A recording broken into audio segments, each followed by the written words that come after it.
Police officers, what incident will traumatize you for the rest of your life? We got a call about a woman who had locked herself in her bathroom saying her boyfriend was trying to kill her. What we ended up finding was so much worse. My partner Mason and I arrived at a house on the end of a street.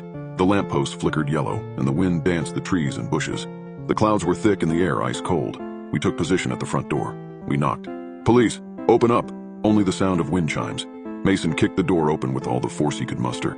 We scanned the house downstairs. No one in sight. Clear. "You hear that?" I said. Mason looked up at the stairs. Gentle cries. A woman. So subtle, and as if muffled behind a door in a room. "Thought she was supposed to be downstairs," said Mason. We made our way upstairs. "Ma'am, it's okay," I began. "You're safe now. No one's going to hurt you." The crying stopped abruptly as if someone hit pause. Then it started again. "But he's still here," replied the woman from inside the bedroom. "My partner and I checked the entire house. No one's here, ma'am. You're safe." Downstairs, the front door slammed shut. My partner and I gave each other a gaze, and I could notice his brow sweating despite the cold night. I used my head to gesture for him to take a look.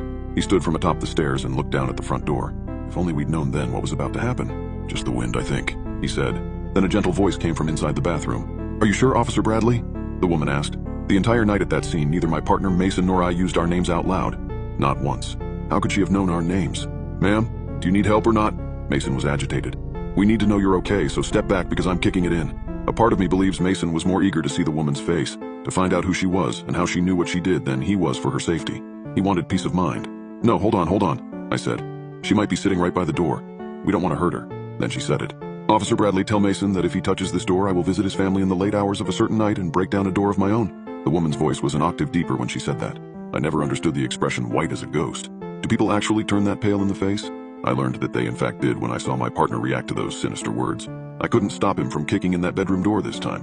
But when he did, we found nobody inside.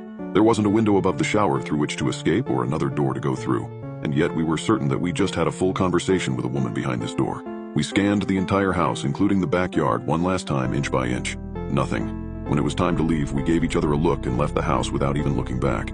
Now this is the part of the story I haven't told anyone. It's just too disturbing to even comprehend. I didn't even tell Mason. We were sufficiently shaken up, so I didn't want to tell him this. When we left the house, I drove us back to the station that night. He probably thought I didn't notice, but his hands were shaking too much to drive comfortably. He doesn't drink coffee. As I reversed the cruiser out the street, Mason didn't look back at the house. But the truth is, I did. And I sincerely wish that I hadn't. I looked and squinted at a garbage can by the side of the house to see a strange dark figure kneeling by the gate, as if watching us leave. And as we finally drove away, as the house became more and more distant in our mirror, the figure slowly stood itself up. And I'll swear even today that as it stood up, it didn't stop rising until its head peeked over the roof of that two-story house.